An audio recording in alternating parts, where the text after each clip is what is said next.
Welcome back to CG शिक्षा माइडिन शास्त्र। चलिए, जैसे कि हम लोग 15 चैप्टर का जितने भी फंडामेंटल नॉलेज थे, जितने भी फार्मूलास थे, सबको क्लियर कर चुके हैं। अब हम लोग एक्सरसाइज में प्रवेश करते हैं। ठीक है, तो फर्स्ट एक्सरसाइज की शुरुआत करते हैं भाई। फर्स्ट एक्सरसाइज की शुरुआत हम लोग यहाँ से करते हैं। ठीक है, तो फर्स्ट एक्सरसाइज के वजह से हमारे पास ये चीज़ दिया गया है कि एक घनाभ 8 मीटर लंबा, 4 मीटर चौड़ा और 2 मीटर ऊंचा है। तो घनाभ के सभी विकर्णों की लंबाई ज्ञात करना है। ठीक है, यहाँ से हम लोग को क्या करना है, सभी विकर्णों की क्या करनी है, लंबाई को ज्ञात करनी है भाई। ठीक है, तो एक घनाभ 8 मीटर लंबा है, 4 मीटर चौड़ा है और 2 मीटर ऊंचा है। घनाभ के सभी विकर्णों की लंबाई ज्ञात करनी। ठीक है, तो घनाभ के बेस से आप लोग इस चीज़ को जानते हैं भाई कि घनाभ क्या होता है। ठीक है, तो घनाभ के बेस से जब हम लोग इस चीज़ को देखते हैं तो घनाभ के बेस पे क्या होता है, घनाभ की लंबाई, चौड़ाई, ऊंचाई तीनों क्या होती है, अलग अलग होती है। घनाभ के बेस से जब हम लोग इस चीज़ को देखते हैं तो घनाभ के बेस पे हमारे पास जो घनाभ रहता है, आपके पास जो घनाभ के बेस पे रहता है भाई, जब हम लोग घनाभ के बेस पे देखते हैं, किसके बेस पे देखते हैं, घनाभ के बेस से देखते हैं। तो घनाभ के बेस से हमारे पास क्या क्या कंटेंट होता है। जब भी हम लोग घनाभ के बेस पे देखते हैं तो हमारे पास ये कंटेंट के अकॉर्डिंग में रहता है भाई। ठीक है, कि ये जब भी घनाभ के बेस पे देखते हैं तो हमारे पास ये कंटेंट के बेस पे ये चीज़ रहता है। ठीक है, कि ये दोनों किस किस के बेस पे रहेंगे और किसके अकॉर्डिंग में रहेंगे। तो घनाभ के बेस पे ये हमारे पास ये कंटेंट के अकॉर्डिंग में रहता है कि घनाभ इस कंटेंट के बेस पे रहता है। ठीक है, इस चीज़ को हम लोग घनाभ के बेस पे लेते हैं। ठीक है, ये आप लोग का घनाभ के बेसिस पे रहता है। जब घनाभ के बेसिस पे हम लोग इस चीज़ को लेते हैं भाई।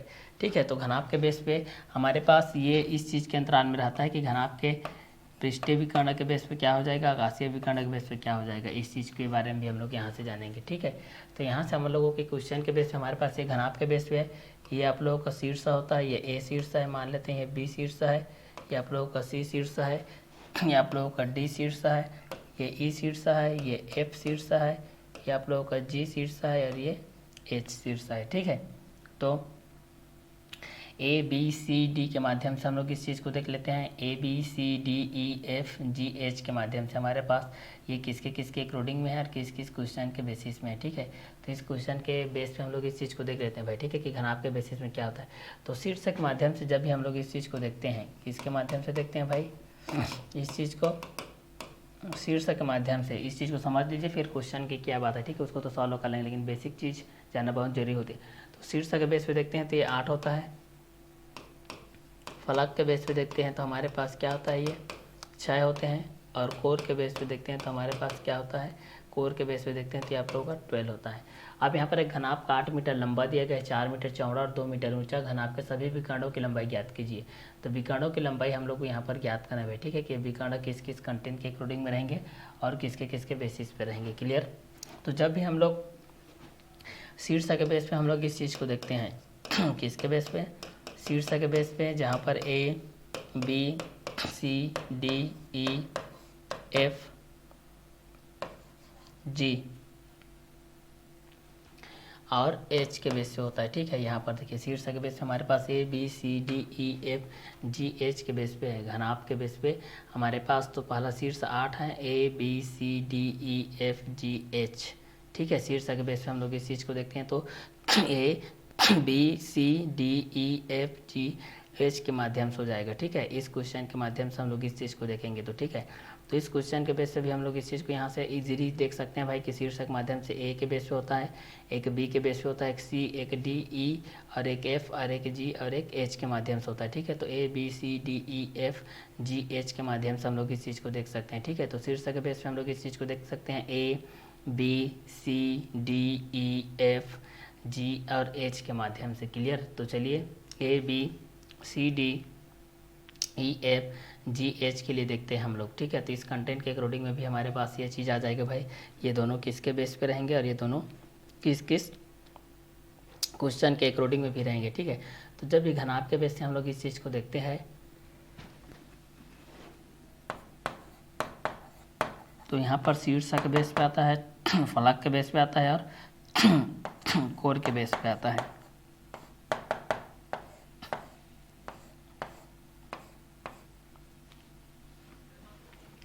तो शीर्ष के बेस पे हमारे पास A B C D E F G H है। शीर्ष के बेस पे A B C D E F G H 1 2 3 4 5 6 7 8 1 2 3 4 5 6 7 8 A B C D E F G H 1 2 3 4 5 6 7 8 के माध्यम से, ठीक है।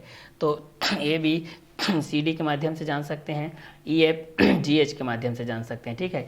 तो एक घनाभ 8 मीटर लंबा, 4 मीटर चौड़ा और 2 मीटर ऊंचा है। एक घनाभ 8 मीटर लंबा, 4 मीटर चौड़ा और 2 मीटर ऊंचा है। घनाभ के सभी विकर्णों की लंबाई ज्ञात कीजिए। हमको घनाभ के सभी विकर्ण की क्या ज्ञात करनी है? लंबाई ज्ञात करनी है भाई, कि ये किसके बेसिस पे रहेंगे और ये किस किस क्वेश्चन के अकॉर्डिंग में भी रहेंगे, ठीक है। तो इस क्वेश्चन के बेस पे भी हम लोग इस चीज़ को आसानी से सॉल्व आउट कर सकते हैं, ठीक है।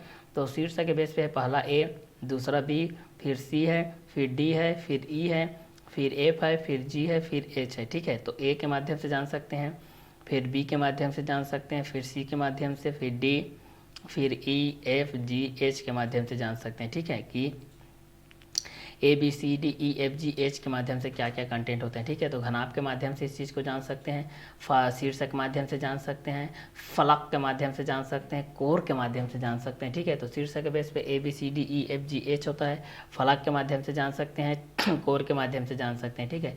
तो घनाभ के बेस पे हम लोग शीर्षक के माध्यम से 8, फलक के माध्यम से 6, कोर के माध्यम से 12 होता है, ठीक है।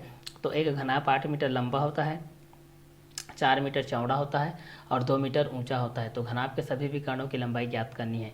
तो एक घनाभ 8 मीटर लंबा होता है, 4 मीटर चौड़ा होता है और 2 मीटर ऊंचा होता है। घनाभ के सभी विकर्णों की लंबाई ज्ञात कीजिए।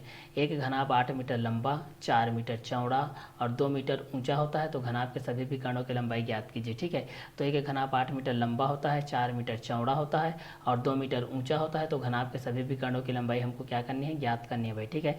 तो घनाभ के बेस पे हम लोग इस चीज़ को ज्ञात कर सकते हैं। इस तरीके से घनाभ की लेंथ जो होती है, ब्रीथ जो होती है, हाइट जो होती है, मतलब जो आप लोग पास लंबाई के बेस पे होता है और जो आप लोग पास चौड़ाई, लंबाई, चौड़ाई, ऊंचाई, ठीक है।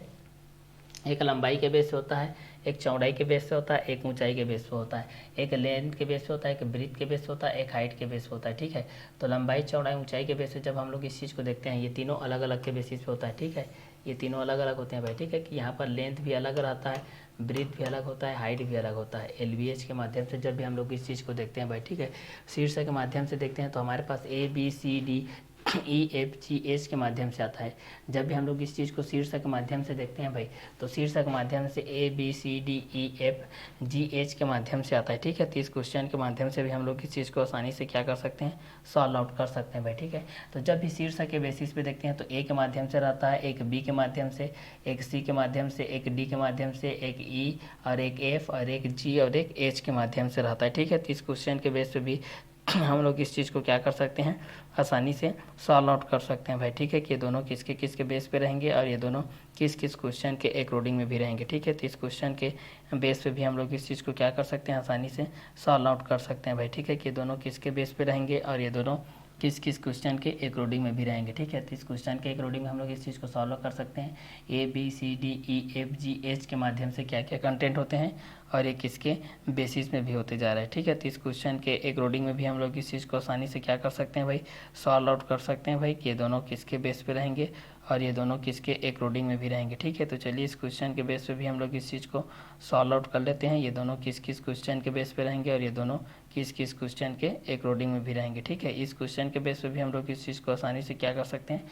सॉल्व आउट कर सकते हैं, ठीक है। तो घनाभ जिसकी लंबाई, चौड़ाई, ऊंचाई तीनों अलग अलग होती है, जिसमें 8 शीर्ष, 6 फलक और 12 कोरे होती है, उसको हम लोग क्या बोलते हैं? घनाभ बोलते हैं। उसको हम लोग क्या बोलते हैं भाई? घनाभ बोलते हैं। तो ये घनाभ के अंतर्गत आ जाएगा, ठीक है।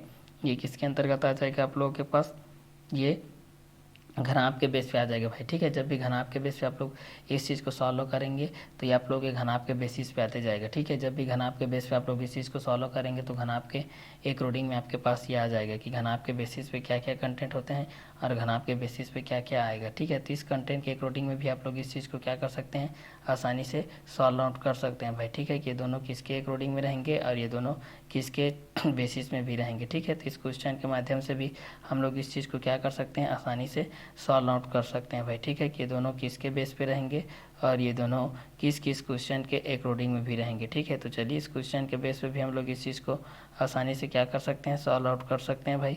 ये दोनों किस किस क्वेश्चन के बेस पे रहेंगे और ये दोनों किस किस क्वेश्चन के अकॉर्डिंग में भी रहेंगे। ठीक है, क्योंकि इस क्वेश्चन के बेस पे भी हम लोग इस चीज़ को सॉल्व करेंगे तो हमारे पास बहुत सारे क्वेश्चन के बेस पे आ जाएंगे। ठीक है, जो कि इस क्वेश्चन को क्या करेंगे, आगे बढ़ाते जाएगा। ठीक है, तो इस क्वेश्चन के अकॉर्डिंग में हमारे पास ये जो क्वेश्चन आएगा, इस क्वेश्चन के बेस पे घनाभ के बेस पे होता है, एक घन के बेस पे होता है, एक घन के कोर के भी बेस पे होता है। ठीक है, कि घन के कोर के बेस पे आप लोग पास आएगा तो घन के कोर के बेस पे भी आप लोग उस चीज़ को क्या कर सकते हैं, आसानी से सॉल्व आउट कर सकते हैं भाई। ठीक है, कि ये दोनों किसके अकॉर्डिंग में रहेंगे और ये दोनों किसके बेस पे भी रहेंगे। ठीक है, तो इस क्वेश्चन के माध्यम से भी आप लोग इस चीज़ को क्या कर सकते हैं, आसानी से सॉल्व आउट कर सकते हैं भाई। ठीक है, कि ये दोनों किसके बेस पे रहेंगे और ये दोनों किसके अकॉर्डिंग में भी रहेंगे। ठीक है, क्योंकि इस क्वेश्चन के अकॉर्डिंग में भी आप लोग इस चीज़ को आसानी से क्या कर सकते हैं, सॉल्व आउट कर सकते हैं कि ये दोनों किस क्वेश्चन के बेस पे रहेंगे और ये दोनों किस किस क्वेश्चन के अकॉर्डिंग में भी रहेंगे। क्योंकि इस क्वेश्चन के बेस पे भी हमारे पास कई कंटेंट आते हैं जो इस कंटेंट के अकॉर्डिंग में रहते हैं भाई। ठीक है, इस क्वेश्चन के बेस पे भी रहते हैं,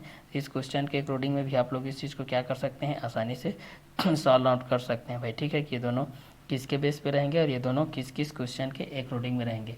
जब भी हम लोग इस चीज़ को घन के बेस पे देखते हैं, एक को हम लोग घनाभ के बेस पे देखते हैं। ठीक है, एक आपके पास घन के बेस पे होता है भाई और एक आप लोग पास घनाभ के बेस पे होता है। ठीक है, तो घन के बेस पे भी आप लोग इस चीज़ को जान सकते हैं और किसके बेस पे जान सकते हैं, घनाभ के बेसिस पे भी जान सकते हैं। ठीक है, कि घन के बेस पे क्या हो जाएगा और घनाभ के बेसिस पे क्या हो जाएगा। ठीक है, क्योंकि घन के बेस पे हमारे पास जो कंटेंट होते हैं वो घनाभ के अकॉर्डिंग में भी होते हैं। ठीक है, क्योंकि घन के बेस पे एक चीज़ हो जाएगा वो आप लोग पास घनाभ के बेसिस पे भी होता है। ठीक है, तो घन के बेस पे जान सकते हैं और एक हम लोग घनाभ के बेसिस पे भी जान सकते हैं। ठीक है, तो इस क्वेश्चन के माध्यम से भी हम लोग इस चीज़ को क्या कर सकते हैं, आसानी से सॉल्व आउट कर सकते हैं भाई। ठीक है, तो एक घनाभ 8 मीटर लंबा, 4 मीटर चौड़ा और 2 मीटर ऊंचा है, तो घनाभ के सभी विकर्णों की लंबाई ज्ञात कीजिए। तो जैसे कि घनाभ के बेस से हम लोग इस चीज़ को जानते हैं भाई कि घनाभ के बेस में 8 शीर्ष होते हैं और 6 फलक होते हैं और 12 कोरे होती हैं। फिर भी इसको रिपीट वीडियो में बता दे रहा हूँ ताकि आप लोगों के माइंड में रहे ये। ठीक है, तो घनाभ जिसकी लंबाई, चौड़ाई, ऊंचाई तीनों क्या होती है, अलग अलग होती है।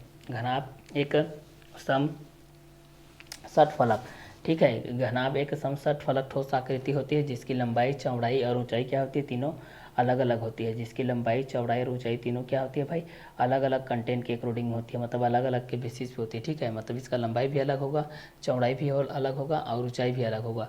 तो जब भी हम लोग घनाभ के बारे में देखेंगे तो घनाभ एक समषटफलक का ठोस आकृति होती है। एक समषटफलक, षटफलक मतलब षट मतलब 6 होता है तो 6 फलक, तो घनाभ एक समषटफलक ठोस आकृति होती है जिसकी लंबाई, चौड़ाई, ऊंचाई तीनों अलग अलग होती है। तीनों क्या होती है भाई, अलग अलग होती है। तीनों क्या होती है, अलग अलग होती है। तीनों क्या होती है भाई, अलग अलग के बेसिस पे होती है। ठीक है, तो इस क्वेश्चन के माध्यम से भी आप लोग इस चीज़ को क्या कर सकते हैं, इजीली सॉल्व आउट कर सकते हैं भाई। ठीक है, कि दोनों किसके बेस पे रहेंगे और ये दोनों किस किस क्वेश्चन के अकॉर्डिंग में भी रहेंगे। ठीक है, तो इस क्वेश्चन के माध्यम से भी हम लोग इस चीज़ को क्या कर सकते हैं, सॉल्व आउट कर सकते हैं। तो एक घनाभ 8 मीटर लंबा, 4 मीटर चौड़ा और 2 मीटर ऊंचा है। घनाभ के सभी विकर्णों की लंबाई ज्ञात कीजिए। एक घनाभ 8 मीटर लंबा, 4 मीटर चौड़ा और 2 मीटर ऊंचा है। घनाभ के सभी विकर्णों की लंबाई ज्ञात कीजिए। ठीक है, तो एक घनाभ के बेस पे हम लोग इस चीज़ को ज्ञात करेंगे भाई कि एक घनाभ 8 मीटर लंबा, 4 मीटर चौड़ा और 2 मीटर ऊंचा है, तो घनाभ के सभी विकर्णों की लंबाई ज्ञात कीजिए। ठीक है, तो शीर्षक के माध्यम से हम लोग इस चीज़ को देखें तो शीर्षक में हमारे पास 8 शीर्ष हो जाएंगे। पहला ए, दूसरा बी, फिर सी, फिर डी, फिर ई, फिर एफ, फिर जी, फिर एच। ठीक है, ए के माध्यम से, फिर बी के माध्यम से, फिर सी, फिर डी, फिर ई, एफ, जी, एच के माध्यम से हम लोग इस चीज़ को जान सकते हैं। ठीक है, तो शीर्ष के बेस पे भी हम लोग इस चीज़ को जान सकते हैं। तो घनाभ के बेस पे जान सकते हैं, लेंथ के बेस पे क्या होता है, ब्रीथ के बेस पे क्या होता है, हाइट के बेस पे क्या होता है, लंबाई के बेस पे क्या होता है, चौड़ाई के बेस पे क्या होता है, ऊंचाई के बेस पे क्या होता है। तो लेंथ के बेस पे क्या होता है, ब्रीथ के बेस पे क्या होता है, हाइट के बेस पे क्या होता है। ठीक है, तो लंबाई के बेस पे हम लोग इस चीज़ को जान सकते हैं, ब्रीथ चौड़ाई के बेस पे, और एच हाइट ऊंचाई के बेस पे जान सकते हैं। ठीक है, तो एल बी एच के माध्यम से हम लोग इस चीज़ को जान सकते हैं भाई कि एल के बेस पे क्या हो जाएगा, बी के बेस पे क्या हो जाएगा, एच के बेस पे क्या हो जाएगा। ठीक है, मतलब लंबाई के बेस पे क्या होगा, चौड़ाई के बेस पे क्या होगा, ऊंचाई के बेस पे क्या हो जाएगा। क्लियर, तो एक घनाभ 8 मीटर लंबा, 4 मीटर चौड़ा और 2 मीटर ऊंचा है, तो घनाभ के सभी विकर्णों की लंबाई ज्ञात कीजिए। सभी विकर्णों की क्या करनी है, लंबाई ज्ञात करनी है भाई। ठीक है, तो एक घनाभ 8 मीटर लंबा, 4 मीटर चौड़ा और 2 मीटर ऊंचा होता है, तो घनाभ के सभी विकर्णों की लंबाई ज्ञात कीजिए। क्लियर, तो LBH के माध्यम से हम लोग इस चीज़ को ज्ञात करेंगे। लेंथ के बेस पे क्या होता है, ब्रीथ के बेस पे क्या होता है, हाइट के बेस पे क्या होता है। लेंथ के बेस पे लंबाई, ब्रीथ के बेस पे चौड़ाई, हाइट के बेस पे ऊंचाई। लेंथ के बेस पे लंबाई, ब्रीथ के बेस पे चौड़ाई और हाइट के बेस पे ऊंचाई हो जाएगा। ठीक है, तो लेंथ के बेस पे हम लोग ज्ञात कर सकते हैं, ब्रीथ के बेस पे ज्ञात कर सकते हैं और हाइट के बेसिस पे ज्ञात कर सकते हैं। ठीक है, तो लेंथ के बेस पे हम लोग एक चीज़ को ज्ञात करेंगे, फिर एक को ब्रीथ के बेस पे, फिर एक को हाइट के बेस पे ज्ञात करेंगे। घनाभ कीवर्ड के माध्यम से करेंगे तो शीर्ष 8 होता है, फलक 6 होता है, कोर 12 होता है। तो शीर्ष A B C D E F G H हो जाएगा। ठीक है, तो एक को हम लोग A के माध्यम से ज्ञात करेंगे, फिर B, फिर C, फिर D, फिर E, फिर F।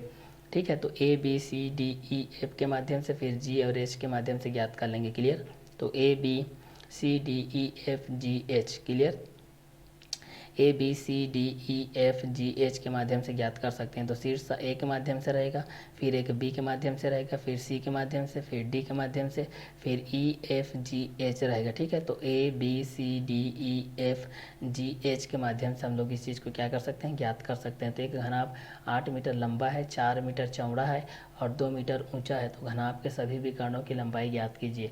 एक घनाभ 8 मीटर लंबा, 4 मीटर चौड़ा और 2 मीटर ऊंचा है, घनाभ के सभी विकर्णों की लंबाई ज्ञात कीजिए। तो एक घनाभ 8 मीटर लंबा है, 4 मीटर चौड़ा है और 2 मीटर क्या है, ऊंचा है, तो घनाभ के सभी विकर्णों की लंबाई ज्ञात कीजिए। तो इस कंटेंट के अकॉर्डिंग में भी हम लोग इस चीज़ को क्या कर सकते हैं, इजीली सॉल्व आउट कर सकते हैं भाई। ठीक है, कि ये किसके माध्यम से हो जाएगा। तो जब भी फलक के माध्यम से होता है, शीर्ष तो हमारे पास 8 होते हैं, फलक के माध्यम से कितने होते हैं, 6 होते हैं और कोर के माध्यम से कितने होते हैं, 12 होते हैं। क्लियर, तो फलक के माध्यम से आप लोग इस चीज़ को जानते हैं कि ए बी सी जी के माध्यम से ये होता है, ए बी सी जी के माध्यम से होता है। क्लियर, फिर बी सी एच डी के माध्यम से होता है, बी सी एच डी के माध्यम से होता है, बी सी एच डी, फिर एच डी ई एफ के माध्यम से होता है, एच डी ई एफ के माध्यम से होता है, फिर ए जी ई एफ के माध्यम से होता है, फिर ए जी ई एफ के माध्यम से होता है। फिर देखते हैं हमारे पास ए बी एच एफ होता है, ए बी एच एफ होता है। फिर देखते हैं सी जी डी ई होता है, सी जी डी ई होता है। ठीक है, तो इस कंटेंट के माध्यम से भी हम लोग इस चीज़ को क्या कर सकते हैं, आसानी से सॉल्व आउट कर सकते हैं। कोर में हमारे पास 12 होते हैं, पहला ए बी होता है, फिर हमारे पास बी सी होता है, फिर सी डी होता है, फिर डी ई होता है, फिर ई एफ होता है, फिर एफ ए होता है, फिर ए जी होता है, फिर जी ई होता है, फिर बी एच होता है, फिर जी सी होता है, फिर जी ई होता है, फिर यहाँ से क्या जी ई हो गया, तो यहाँ पर हो जाएगा जी ई के बेस पे हो गया, एफ एच होता है, एफ एच होता है, फिर एच डी होता है। देखिए 1 2 3 4 5 6 7 8 9 10 11 12 हो गया।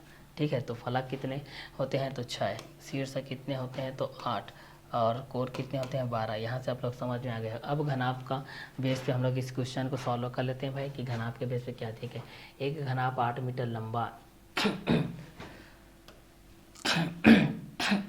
एक घनाभ 8 मीटर लंबा, 4 मीटर चौड़ा और 2 मीटर ऊंचा है, घनाभ के सभी विकर्णों की लंबाई ज्ञात करनी है। ठीक है, एक घनाभ 8 मीटर लंबा है, 4 मीटर चौड़ा है और 2 मीटर ऊंचा है भाई। ठीक है, एक घनाभ 8 मीटर लंबा है, 4 मीटर चौड़ा है और 2 मीटर ऊंचा है, घनाभ के सभी विकर्णों की लंबाई ज्ञात कीजिए। एक घनाभ 8 मीटर लंबा, 4 मीटर चौड़ा और 2 मीटर ऊंचा है, घनाभ के सभी विकर्णों की लंबाई ज्ञात कीजिए। एक घनाभ 8 मीटर लंबा, 4 मीटर चौड़ा और 2 मीटर ऊंचा है, घनाभ के सभी विकर्णों की लंबाई ज्ञात कीजिए। ठीक है, तो सभी विकर्णों की लंबाई हमको ज्ञात करनी है क्या ज्ञात करनी है, सभी विकर्णों की लंबाई हमको ज्ञात करनी है भाई। ठीक है, कि सभी विकर्ण के बेस पे क्या क्या कंटेंट होते हैं और ये किसके अकॉर्डिंग में भी होगा। ठीक है, ये सारे चीज़ को भी हम लोग यहाँ से क्या करने वाले हैं, क्लियर करने वाले हैं भाई। ठीक है, कि ये दोनों किसके किसके अकॉर्डिंग में रहेंगे और ये दोनों किस किस क्वेश्चन के बेसिस पे भी आते जाएंगे। ठीक है, तो एक घनाभ 8 मीटर लंबा, 4 मीटर चौड़ा और 2 मीटर ऊंचा है, तो घनाभ के सभी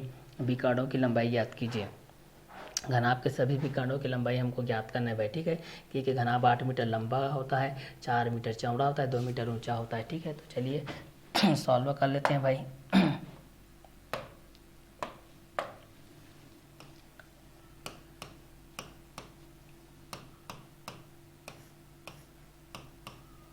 दिया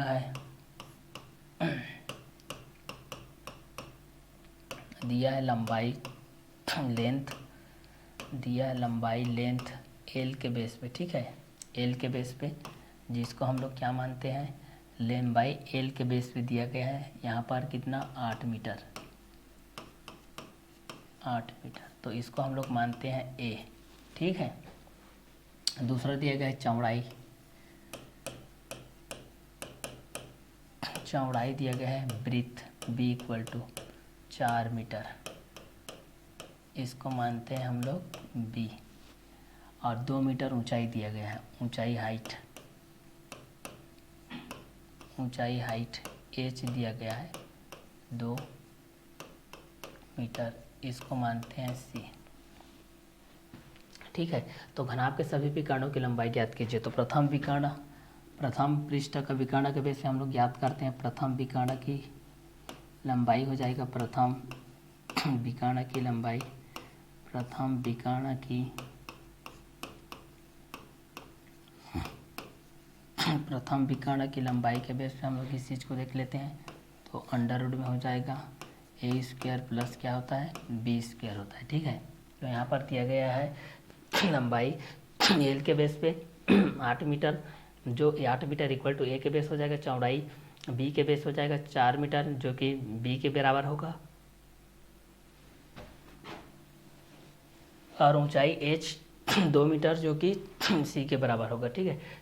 तो एल के बराबर 8 मीटर है, बी के बराबर 4 मीटर है, एच के बराबर 2 मीटर है।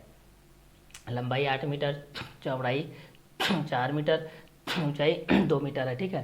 तो लंबाई 8 मीटर ए, चौड़ाई बी 4 मीटर बी, ऊंचाई एच 2 मीटर सी के बेस पे, ठीक है। तो प्रथम विकर्ण की लंबाई अंडर रूट में A square plus B square, यहाँ से सॉल्व करेंगे तो हो जाएगा अंडर रूट के बेस में ए स्क्वायर, मतलब किसका हो जाएगा हमारे पास 8 का स्क्वायर प्लस बी स्क्वायर, मतलब कितना हो जाएगा 4 का स्क्वायर, यहाँ से हो जाएगा, ठीक है। अब इस चीज़ को हम लोग यहाँ से वैल्यू को सॉल्व कर लेते हैं भाई, हमारे पास किस किस कंटेंट के अकॉर्डिंग में आएंगे।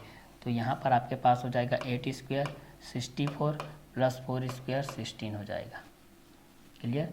64 और ये कितना हो जाएगा 16 के बेस हो जाएगा, क्लियर। तो इस दोनों को जोड़ लेते हैं भाई, हमारे पास क्या क्या करने, 8 के स्क्वायर 64, 4 के स्क्वायर 16, 6 प्लस 4 हो जाएगा 10, 6 प्लस 1 हो जाएगा 7 प्लस 1 हो जाएगा 8, अंडर रूट 18 के बेस पे हो जाएगा। किसके बेस पे हो जाएगा, अंडर रूट 18 के बेस पे हो जाएगा, क्लियर। ये अंडर रूट 18 के बेस पे हो जाएगा, ठीक है। इस कंटेंट के अकॉर्डिंग में हम लोग इस चीज़ को देखेंगे तो क्लियर। तो चलिए अंडर रूट 18 के बेस हो जाएगा। अगर यहाँ से आप लोग निकालना चाहोगे अंडर रूट 18 का, इस तरीके से फैक्टराइज करोगे तो 2 4 जा 2 0 जा, 2 2 जा 2 0 जा, 2 1 जा 2 0 जा, 2 5 जा और 5 1 जा, ये 2 और 2 के बेस हो जाएगा। 2 इंटू 2 अंडर रूट 5 हो जाएगा, मतलब 4 अंडर रूट 5 हो जाएगा। इसको निकालेंगे तो ये हो जाएगा 4 अंडर रूट 5 हो जाएगा, ठीक है। ये आप लोगों का मीटर के बेस पे है, तो ये आप लोगों का मीटर के बेस पे आ जाएगा, ऐसा निकाल सकते हो, क्लियर। निकालना चाहोगे तो क्लियर। तो यहाँ पर है हमारे पास एक घनाभ 8 मीटर लंबा, 4 मीटर चौड़ा, 2 मीटर ऊंचा है। घनाभ के सभी विकर्णों की लंबाई ज्ञात कीजिए इस कंटेंट के अकॉर्डिंग में, ठीक है। दूसरा प्रथम विकर्ण की लंबाई अब निकालते हैं। दूसरा द्वितीय विकर्ण की लंबाई के बेस पे द्वितीय विकर्ण की लंबाई, द्वितीय विकर्ण की लंबाई हो जाएगा आपके पास, ये हो जाएगा B square plus C square, ये हो जाएगा B square plus C square के माध्यम से हो जाएगा। ये किसके बेस हो जाएगा, B square plus C square के माध्यम से हो जाएगा, जब भी आप लोग इस चीज़ को देखेंगे तो, ठीक है। तो पहला लंबाई एल इक्वल टू 8 मीटर जो कि ए के बराबर है, चौड़ाई बी इक्वल टू 4 मीटर जो कि बी के बराबर है, ऊंचाई एच इक्वल टू 2 मीटर जो कि सी के बराबर है। चूँकि हम जानते हैं कि प्रथम विकर्ण की लंबाई अंडर रूट में A square plus B square होता है। ए स्क्वायर तो ए का वैल्यू 8 है, तो A square means 8 square, B square means 4 square, 8 square 64, 4 square 16, 64 और 16 हो जाएगा 80, और 80 का स्क्वायर रूट होता है 4 अंडर रूट 5। यहाँ पर मैं लिख करके बताया हूँ भाई, देखिए इस तरीके से आपको फैक्टराइज करना है, क्लियर। द्वितीय विकर्ण की लंबाई के बेस पे हम लोग अब इस चीज़ को देख लेते हैं भाई। बी स्क्वायर, तो बी स्क्वायर कितना हो जाएगा भाई 4 स्क्वायर प्लस सी स्क्वायर, तो 2 स्क्वायर हो जाएगा ये आगे इस चीज़ को जोड़ लेते हैं भाई। हमारे पास क्या क्या कंटेंट आते हैं, 4 का स्क्वायर 16 प्लस 2 का स्क्वायर 4 अंडर रूट में हो जाएगा ये आप लोगों का 20 के बेस हो जाएगा। अंडर रूट में कितना हो जाएगा, 20 के बेस हो जाएगा। ठीक है, इसका 20 का भी निकालना चाहोगे तो ऐसा निकाल सकते हैं। 2 1 जा 2 0 जा 2 5 जा 5 1 जा, यहाँ पर हो जाएगा 2 अंडर रूट 5 मीटर हो जाएगा ऐसा। ठीक है, इस कंटेंट के अकॉर्डिंग में भी आप लोग इस चीज़ को क्या कर सकते हैं, यहाँ से निकाल सकते हैं भाई। ठीक है, ये किसके किसके अकॉर्डिंग में रहेंगे। द्वितीय विकर्ण के बेस पे आप लोग पास ये कंटेंट आ जाएगा। क्लियर। तो पहला लंबाई L इक्वल टू 8 मीटर जो कि A के तुल्य है, चौड़ाई B इक्वल टू 4 मीटर जो कि B के तुल्य है, ऊंचाई H इक्वल टू 2 मीटर जो कि C के तुल्य है। ठीक है, तो प्रथम विकर्ण की लंबाई अंडर रूट में A square plus B square, तो अंडर रूट में हो जाएगा 8 का स्क्वायर प्लस 4 का स्क्वायर, 8 स्क्वायर 64, 4 स्क्वायर 16 64 और 16 हो जाएगा 80 और 80 का निकालेंगे तो क्या हो जाएगा 4 अंडर रूट 5 मीटर के बेस में। द्वितीय विकर्ण की लंबाई अंडर रूट में B square plus C square के माध्यम से देखते हैं। अंडर रूट में B square plus C square के माध्यम से देखते हैं भाई। ठीक है, तो B square plus C square के माध्यम से हमारे पास कौन कौन से कंटेंट आएंगे, इस चीज़ को हम लोग यहाँ से क्या कर लेते हैं, देख लेते हैं भाई कि दोनों किसके बेस पे रहेंगे और ये दोनों किस किस क्वेश्चन के अकॉर्डिंग में रहेंगे। ठीक है, तो प्रथम विकर्ण की लंबाई के बेस अंडर रूट में A square plus B square के माध्यम से। ठीक है, तो इस क्वेश्चन के माध्यम से भी हम लोग इस चीज़ को क्या कर सकते हैं, आसानी से देख सकते हैं भाई। ठीक है, कि ये दोनों किसके बेस पे रहेंगे और ये दोनों किसके क्वेश्चन के अकॉर्डिंग में रहेंगे। ठीक है, तो चलिए इस क्वेश्चन के माध्यम से भी हम लोग इस चीज़ को देख सकते हैं भाई कि हमारे पास कौन कौन से क्वेश्चन के अकॉर्डिंग में। तो लंबाई L के बेस पे 8 मीटर जो कि A के तुल्य है, चौड़ाई में B इक्वल टू 4 मीटर जो कि B के तुल्य में है, ऊंचाई H इक्वल टू 2 मीटर जो कि C के तुल्य में है। तो प्रथम विकर्ण की लंबाई अंडर रूट में होता है A square plus B square. प्रथम विकर्ण की लंबाई A स्क्वायर मतलब A का वैल्यू दिया गया है 8, तो A स्क्वायर मीन्स 8 स्क्वायर हो जाएगा, B स्क्वायर मीन्स 4 स्क्वायर हो जाएगा। ठीक है, तो A का वैल्यू है 8 मीटर, B का वैल्यू है 4 मीटर, C का वैल्यू है 2 मीटर। मतलब 8 मीटर क्या है, लंबाई है, लेंथ का वैल्यू 8 मीटर है जो कि A के बराबर है, ब्रीथ चौड़ाई 4 मीटर है जो कि B के बराबर है, और हाइट ऊंचाई H 2 मीटर है जो कि C के तुल्य है। ठीक है, तो इस क्वेश्चन के माध्यम से भी हम लोग इस चीज़ को क्या कर सकते हैं भाई, आसानी से जान सकते हैं भाई कि ये दोनों किसके किसके बेसिस पे हो जाएंगे और ये किस किस क्वेश्चन के अकॉर्डिंग में रहेंगे। तो लंबाई L के बेस होता है, चौड़ाई B के बेस होता है, ऊंचाई H के बेस होता है। तो प्रथम विकर्ण की लंबाई अंडर रूट में A square plus B square हो जाएगा, जिसमें 8 स्क्वायर प्लस 4 स्क्वायर के बेस पे करेंगे तो 64 प्लस 16 हो जाएगा। इसको जोड़ेंगे तो 80 के बेस पे आ जाएगा, 80 का स्क्वायर रूट निकालेंगे फैक्टराइज करके तो 4 अंडर रूट 5 मीटर के बेस हो जाएगा। द्वितीय विकर्ण के लंबाई के बेस पे देखते हैं अंडर रूट में B square plus C square के माध्यम से, तो बी का वैल्यू दिया गया है 4 मीटर, तो बी स्क्वायर मीन्स 4 स्क्वायर हो जाएगा। सी का वैल्यू दिया गया है 2 मीटर, तो सी स्क्वायर मीन्स 2 का स्क्वायर हो जाएगा, 4 स्क्वायर 16, 2 स्क्वायर इक्वल टू 4 हो जाएगा, 16 प्लस 4 इक्वल टू 20 के बेसिस पे हो जाएगा। ठीक है, तो इस क्वेश्चन के माध्यम से भी हम लोग इस चीज़ को क्या कर सकते हैं, आसानी से सॉल्व आउट कर सकते हैं भाई। ठीक है, कि ये दोनों किसके किसके बेसिस पे रहेंगे और ये किसके किसके क्वेश्चन के अकॉर्डिंग में भी रहेंगे। ठीक है, तो इस क्वेश्चन के माध्यम से भी हम लोग इस चीज़ को क्या कर सकते हैं, आसानी से सॉल्व आउट कर सकते हैं। तो घनाभ 8 मीटर लंबा, 4 मीटर चौड़ा और 2 मीटर ऊंचा है। घनाभ के सभी विकर्णों की लंबाई ज्ञात कीजिए। जब लंबाई L इक्वल टू 8 मीटर, चौड़ाई B इक्वल टू 4 मीटर, ऊंचाई H इक्वल टू 2 मीटर हो जाएगा, तो लंबाई L के बेसिस पे A होता है, चौड़ाई B के बेसिस पे B होता है, ऊंचाई H के बेसिस पे C होता है। तो प्रथम विकर्ण की लंबाई हमारे पास है अंडर रूट में A square plus B square. A का वैल्यू दिया गया है 8, तो A स्क्वायर मीन्स 8 स्क्वायर हो जाएगा। B का वैल्यू दिया गया 4 मीटर, तो B स्क्वायर मीन्स 4 स्क्वायर हो जाएगा। तो A स्क्वायर 8 का स्क्वायर हो जाएगा 64, 4 का स्क्वायर हो जाएगा 16, 64 प्लस 16 इक्वल टू 80 हो जाएगा। 80 का स्क्वायर रूट निकालेंगे तो 4 अंडर रूट 5 के बेसिस हो जाएगा। ठीक है, तो इस क्वेश्चन के माध्यम से भी हम लोग इस चीज़ को क्या कर सकते हैं, आसानी से सॉल्व आउट कर सकते हैं भाई। ठीक है, कि दोनों किसके किसके बेसिस पे रहेंगे और किस किस क्वेश्चन के अकॉर्डिंग में रहेंगे। ठीक है, तो चलिए इस क्वेश्चन के माध्यम से भी हम लोग इस चीज़ को क्या कर सकते हैं, आगे सॉल्व कर सकते हैं भाई। ठीक है, कि दोनों किसके बेसिस पे रहेंगे और ये दोनों किस किस क्वेश्चन के अकॉर्डिंग में भी रहेंगे। ठीक है, तो इस क्वेश्चन के माध्यम से भी हम लोग इस चीज़ को क्या कर सकते हैं, आसानी से सॉल्व आउट कर सकते हैं भाई कि दोनों किसके बेसिस पे रहेंगे और ये दोनों किस किस क्वेश्चन के अकॉर्डिंग में रहेंगे। ठीक है, तो इस क्वेश्चन के बेस पे भी आप लोग ये सारी चीज़ को भी आसानी से क्या कर सकते हैं भाई, सॉल्व आउट कर सकते हैं भाई कि ये दोनों किसके बेस पे रहेंगे और ये दोनों किसके अकॉर्डिंग में भी रहेंगे। ठीक है, तो इस क्वेश्चन के माध्यम से भी हम लोग इस चीज़ को क्या कर सकते हैं, आसानी से सॉल्व आउट कर सकते हैं। तो जब भी इस चीज़ को देखेंगे तो एक लेंथ के बेस पे होता है भाई, एक आप लोगों का ब्रीथ के बेस पे होता है, एक हाइट के बेस पे होता है। ठीक है, तो जब भी लेंथ के बेस पे रहेगा तो लेंथ के बेस पे हम लोग इस तरीके से करते हैं, ये लेंथ के बेस पे रहता है, मतलब ये आप लोगों का लंबाई के बेस पे रहेगा। ठीक है, अगर चौड़ाई के बेस पे रहेगा तो इसको हम लोग चौड़ाई के बेस पे कर लेंगे भाई।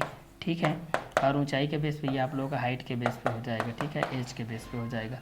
तो इस कंटेंट के अकॉर्डिंग में भी हम लोग इस चीज़ को क्या कर सकते हैं, आसानी से सॉल्व आउट कर सकते हैं भाई। ठीक है, कि ये दोनों किसके बेस पे रहेंगे और ये दोनों किस किस क्वेश्चन के अंतराल में भी रहेंगे। ठीक है, तो चलिए इस क्वेश्चन के माध्यम से भी हम लोग इस चीज़ को क्या कर सकते हैं, आसानी से सॉल्व आउट कर सकते हैं भाई। ठीक है, कि दोनों किसके बेस पे रहेंगे और ये दोनों किस किस क्वेश्चन के बेसिस में भी आते जाएंगे। ठीक है, तो चलिए इस क्वेश्चन के अकॉर्डिंग में भी हम लोग इस चीज़ को सॉल्व आउट कर सकते हैं भाई। ठीक है, तो चलिए इस क्वेश्चन के बेस पे भी हम लोग इस चीज़ को आसानी से क्या कर लेते हैं, सॉल्व आउट करते चले जाते हैं भाई। ठीक है, तो चलिए इस क्वेश्चन के बेस पे हम लोग इस चीज़ को आसानी से सॉल्व कर लेते हैं भाई। ठीक है, कि ये दोनों किसके अकॉर्डिंग में रहेंगे और ये दोनों किसके बेसिस में भी रहेंगे। ठीक है, तो चलिए इस क्वेश्चन के माध्यम से हम लोग इस चीज़ को सॉल्व करते हुए चलते हैं भाई कि दोनों किसके बेस पे होते जाते हैं और ये दोनों किसके अकॉर्डिंग में भी होते जा रहा है। ठीक है, तो चलिए इस क्वेश्चन के माध्यम से भी हम लोग इस चीज़ को क्या कर सकते हैं, सॉल्व आउट कर सकते हैं भाई। ठीक है, कि ये दोनों किसके बेसिस पे रहेंगे और ये दोनों किस किस क्वेश्चन के भी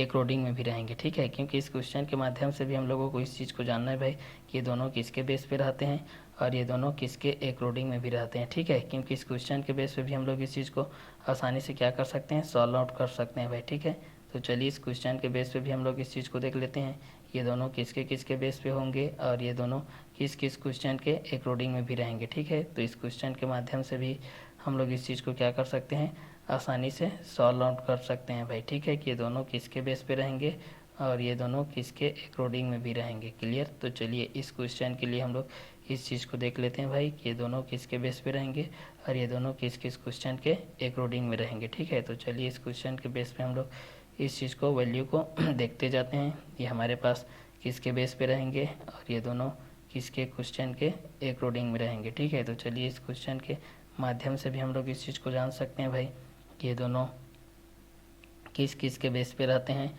और ये दोनों किस किस क्वेश्चन के अकॉर्डिंग में भी रहते हैं। ठीक है, क्योंकि इस क्वेश्चन के बेस में भी जानना हमारे लिए क्या होता है, बहुत ही ज़रूरी होता है भाई। ठीक है, कि ये दोनों किसके अकॉर्डिंग में रहते हैं और ये दोनों किसके बेसिस में भी रहते हैं। ठीक है, तो चलिए इसी क्वेश्चन के बेस पे भी हम लोग इस चीज़ को जान लेते हैं भाई कि ये दोनों किसके बेस पे रहते हैं और ये दोनों किस किस क्वेश्चन के अकॉर्डिंग में भी रहते हैं। ठीक है, तो चलिए इस क्वेश्चन को हम लोग वन बाय वन करके सॉल्व करते हुए चलते हैं, ये दोनों के अकॉर्डिंग में क्या क्या कंटेंट होगा और ये दोनों किसके किसके बेसिस में भी होगा। ठीक है, तो चलिए इसी चीज़ को देखते हुए चलते हैं, हमारे पास ये क्या क्या कंटेंट है और किसके बेसिस पे आते जा रहा है। ठीक है, तो चलिए इस क्वेश्चन के माध्यम से भी हम लोग इस चीज़ को देख लेते हैं भाई, ये हमारे पास क्या क्या कंटेंट लेकर के आ रहा है और किसके बेसिस में भी लेकर के आ रहा है। ठीक है, क्योंकि इस क्वेश्चन के माध्यम से भी तो हम लोग इस चीज़ को आसानी से क्या कर सकते हैं, सॉल्व आउट कर सकते हैं भाई। ठीक है, कि ये दोनों किसके बेस पे रहेंगे और ये दोनों किसके अकॉर्डिंग में भी रहेंगे। ठीक है, क्योंकि इस क्वेश्चन के बेस पे भी हम लोग इस चीज़ को आसानी से क्या कर सकते हैं, सॉल्व आउट कर सकते हैं भाई। ठीक है, कि ये दोनों किसके बेस पे रहेंगे और ये दोनों किस किस क्वेश्चन के अकॉर्डिंग में भी रहेंगे। ठीक है, तो चलिए इस क्वेश्चन के माध्यम से भी हम लोग इस चीज़ को आसानी से क्या कर सकते हैं, सॉल्व आउट कर सकते हैं भाई। ठीक है, तो चलिए इसी क्वेश्चन के बेस पे हम लोग इस चीज़ को देख लेते हैं भाई, हमारे पास क्या क्या कंटेंट आएंगे और किसके किसके बेसिस में भी आते जाएंगे। ठीक है, तो चलिए इसी क्वेश्चन को हम लोग वन बाय वन करके सॉल्व करते हुए चलते हैं भाई, हमारे पास क्या क्या कंटेंट आ रहा है और किसके किसके बेसिस में भी आ रहा है। ठीक है, तो चलिए इसी क्वेश्चन को हम लोग वन बाय वन करके सॉल्व करते हुए चलते हैं, हमारे पास क्या क्या कंटेंट आ रहा है और किसके किसके बेसिस में भी आ रहा है। ठीक है, तो इस क्वेश्चन के अकॉर्डिंग में भी हम लोग इस चीज़ को आसानी से क्या कर सकते हैं, सॉल्व कर सकते हैं भाई। ठीक है, तो चलिए इसी क्वेश्चन के बेस पे हम लोग इस चीज़ को सॉल्व आउट करते हुए देखते हैं, हमारे पास क्या क्या कंटेंट आएंगे और किसके बेसिस में भी आते जाएंगे। ठीक है, तो चलिए इस क्वेश्चन के माध्यम से भी हम लोग इस चीज़ को क्या कर सकते हैं, आसानी से सॉल्व आउट कर सकते हैं भाई। ठीक है, कि ये दोनों किसके बेस पे रहेंगे और ये दोनों किस किस क्वेश्चन के अकॉर्डिंग में भी आएंगे, क्योंकि इस क्वेश्चन के बेस पे क्या क्या कंटेंट आएंगे और किसके बेसिस पे भी आते जाएंगे, ये सारे चीज़ की जानकारी भी यहाँ पर क्या होती है, बहुत ही ज़रूरी होती है भाई। ठीक है, तो चलिए इस क्वेश्चन को हम लोग 1 बाय 1 करके क्या कर लेते हैं, सॉल्व कर लेते हैं भाई। ठीक है, तो चलिए इस क्वेश्चन के लिए हमारे पास ये जो कंटेंट है, ये कंटेंट के अकॉर्डिंग में भी हम लोग इस चीज़ को आसानी से सॉल्व कर सकते हैं। लंबाई एल के बेस होता है, चौड़ाई बी के बेस होता है, ऊंचाई एच के बेस होता है। ठीक है, तो लंबाई हम लोग एल के बेस पे देखेंगे, चौड़ाई को भी देखेंगे और किसको देखेंगे, ऊंचाई के माध्यम से देखेंगे। ठीक है, कि ऊंचाई के माध्यम से क्या क्या कंटेंट आएगा। ठीक है, तो ऊंचाई के बेस पे भी हम लोग इस चीज़ को जान सकते हैं भाई। ऊंचाई के बेस पे हमारे पास क्या क्या कंटेंट रहेगा, इस चीज़ को भी हम लोग यहाँ से क्या कर सकते हैं, जान सकते हैं। ठीक है, कि ऊंचाई के बेस पे क्या क्या कंटेंट रहेंगे और इसके माध्यम से भी क्या क्या कंटेंट रहेगा, इस चीज़ को भी हम लोग यहाँ से क्या कर सकते हैं, सॉल्व आउट कर सकते हैं भाई। ठीक है, कि ये दोनों किसके बेस पे रहेंगे और ये दोनों किस किस क्वेश्चन के अकॉर्डिंग में भी रहेंगे। ठीक है, तो इस क्वेश्चन के माध्यम से भी हम लोग इस चीज़ को क्या कर सकते हैं, आसानी से सॉल्व आउट कर सकते हैं भाई। ठीक है, ये दोनों किसके बेस पे रहेंगे और ये दोनों किस किस क्वेश्चन के अकॉर्डिंग में भी रहेंगे। ठीक है, तो चलिए इस क्वेश्चन के लिए भी हम लोग इस चीज़ को आसानी से क्या कर लेते हैं, सॉल्व आउट कर लेते हैं भाई। ये किसके बेस पे रहेंगे और ये दोनों किसके अकॉर्डिंग में भी रहेंगे। ठीक है, तो चलिए इस क्वेश्चन के बेस पे हम लोग 1 बाय 1 करके इस चीज़ को हम लोग यहाँ से सॉल्व आउट करते हुए चलते हैं। ये किसके बेस पे रहेंगे और ये दोनों किस किस क्वेश्चन के अकॉर्डिंग में भी रहेंगे। ठीक है, तो चलिए इस क्वेश्चन के बेस पे भी हम लोग इस चीज़ को देख लेते हैं, दोनों क्वेश्चन के बेस पे क्या क्या कंटेंट आएंगे और किसके बेसिस में भी आएंगे। ठीक है, तो लंबाई एल के बेस होता है, चौड़ाई बी के बेस पे होता है। ठीक है, तो लंबाई के बेस पे जान सकते हैं, चौड़ाई के बेसिस पे भी जान सकते हैं। ठीक है, कि एक घनाभ 8 मीटर लंबा, 4 मीटर चौड़ा, 2 मीटर ऊंचा, तो घनाभ के सभी परिगणों की लंबाई ज्ञात करनी है। अब यहाँ पर तीसरा कंटेंट के अकॉर्डिंग हम लोगों को ज्ञात करना है। तीसरा कंटेंट तृतीय विकर्ण। ठीक है, तृतीय विकर्ण की लंबाई। तृतीय विकर्ण की लंबाई के बेस से हमारे पास ये हो जाएगा सी स्क्वायर प्लस ए स्क्वायर हो जाएगा। तृतीय विकर्ण की लंबाई के बेस पे हमारे पास क्या हो जाएगा, सी स्क्वायर प्लस ए स्क्वायर के बेस पे हो जाएगा। ठीक है, ये आप लोग पास हो जाएगा सी स्क्वायर प्लस ए स्क्वायर के बेस पे हो जाएगा। तो तृतीय विकर्ण की लंबाई हो जाएगा सी स्क्वायर प्लस ए स्क्वायर के बेस पे हो जाएगा। क्लियर, तो यहाँ से हम लोग इस चीज़ को जान सकते हैं कि तृतीय विकर्ण की लंबाई सी स्क्वायर प्लस ए स्क्वायर के बेस पे हो जाएगा। तो इस क्वेश्चन के माध्यम से भी हम लोग इस चीज़ को क्या कर सकते हैं, आसानी से सॉल्व आउट कर सकते हैं भाई। ठीक है, तो यहाँ पर किसके बेस पे हो जाएगा, तो एक घनाभ 8 मीटर लंबा, 4 मीटर चौड़ा और 2 मीटर ऊंचा है, तो घनाभ के सभी विकर्णों की लंबाई ज्ञात कीजिए। तो लंबाई एल के बेस हो जाएगा, चौड़ाई बी के बेस हो जाएगा, ऊंचाई एच के बेस हो जाएगा। तो प्रथम विकर्ण की लंबाई अंडर रूट में A square plus B square हो जाएगा, तो 8 का स्क्वायर प्लस 4 स्क्वायर के बेस हो जाएगा। 64 प्लस 16 के बेस पे 80, तो 4 अंडर रूट 5 के बेस हो जाएगा। द्वितीय विकर्ण की लंबाई B square plus C square हो जाएगा, मतलब 4 स्क्वायर प्लस 2 स्क्वायर, तो 16 प्लस 4 अंडर रूट 20 के बेस हो जाएगा, तो 2 अंडर रूट 5 हो जाएगा। तृतीय विकर्ण की लंबाई अंडर रूट में सी स्क्वायर प्लस ए स्क्वायर के माध्यम से हो जाएगा। तो इस चीज़ को हम लोग यहाँ से जोड़ेंगे, तो सी का वैल्यू कितना दिया गया है, सी का वैल्यू 2 का स्क्वायर है, तो यहाँ पर हो जाएगा 2 का स्क्वायर प्लस ए का स्क्वायर कितना दिया गया है 8, तो यहाँ पर हो जाएगा 8 का स्क्वायर, तो यहाँ पर हो जाएगा 2 का स्क्वायर 4, 8 का स्क्वायर हो जाएगा 64।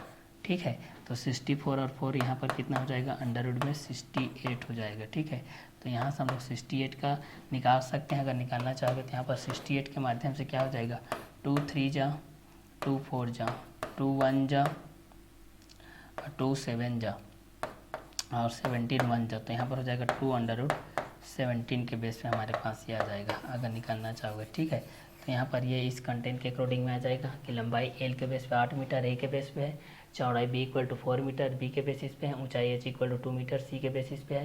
प्रथम विकर्ण की लंबाई अंडर रूट में A square plus B square हो जाएगा। प्रथम विकर्ण की लंबाई अंडर रूट में A square plus B square के बेस हो जाएगा, तो 8 स्क्वायर प्लस 4 स्क्वायर के बेस हो जाएगा। 64 प्लस 16 के बेस हो जाएगा और under root 80 equal to 4 under root 5 metre के बेस हो जाएगा। द्वितीय विकर्ण की लंबाई अंडर रूट में B square plus C square के माध्यम से हो जाएगा, 4 स्क्वायर प्लस 2 स्क्वायर के माध्यम से, 16 प्लस 4 तो अंडर रूट 20 हो जाएगा, 2 अंडर रूट 5 के बेस हो जाएगा। तृतीय विकर्ण की लंबाई सी स्क्वायर प्लस ए स्क्वायर के माध्यम से हो जाएगा, जिसमें हमारे पास अंडर रूट में 2 स्क्वायर प्लस 8 स्क्वायर के बेस हो जाएगा। तो इस कंटेंट के अकॉर्डिंग में भी आप लोग इस चीज़ को क्या कर सकते हैं, आसानी से सॉल्व आउट कर सकते हैं भाई। ठीक है, कि लंबाई एल के बेस पे 8 मीटर, चौड़ाई बी के बेस पे 4 मीटर, ऊंचाई एच के बेस पे 2 मीटर होता है। तो लंबाई एल 8 मीटर के बेस पे ए को दर्शाते हैं, चौड़ाई B equal to 4 metre B के बेस पे दर्शाते हैं, ऊंचाई H equal to 2 metre C के बेस पे दर्शाते हैं। तो प्रथम विकर्ण की लंबाई अंडर रूट में A square plus B square 80 square plus 4 square हो जाएगा, 64 plus 16 under root 18 equal to 4 under root 5 meter. द्वितीय विकर्ण की लंबाई अंडर रूट में B square plus C square के माध्यम से हो जाएगा, ठीक है। तृतीय विकर्ण की लंबाई के बेस पे अंडर रूट में सी स्क्वायर प्लस ए स्क्वायर के माध्यम से हो जाएगा, मतलब 2 का स्क्वायर प्लस 8 का square equal to 4 plus 64 equal to under root 68 2 under root 17 के बेस हो जाएगा। अब संपूर्ण घनाभ के संपूर्ण का अब घनाभ के आकाशीय विकर्ण की लंबाई निकालते हैं। अब यहाँ पर घनाभ के यहाँ से हम लोग निकालते हैं घनाभ के आकाशीय विकर्ण की लंबाई को यहाँ से निकाल लेते हैं, ठीक है। तो यहाँ इस कंटेंट के माध्यम से इसको तो आप लोग मिटा सकते हो भाई, ये आप लोग का इम्पोर्टेंट के बेस पे था, बेसिकली बताया था, ठीक है। ये क्वेश्चन के अकॉर्डिंग में था। चलिए यहाँ से अब हम लोग इस चीज़ को देख लेते हैं, हमारे पास क्या क्या कंटेंट के अकॉर्डिंग में आ रहा है और किसके बेसिस में भी आ रहा है, ठीक है। तो इस क्वेश्चन के बेस पे हम लोग इस चीज़ को देख लेते हैं। तो हमारे पास ये आ जाएगा घनाभ का आकाशीय विकर्ण, घनाभ का आकाशीय विकर्ण के बेस पे मतलब संपूर्ण का घनाभ का आकाशीय विकर्ण की लंबाई आप निकाल सकते हैं। आकाशीय विकर्ण की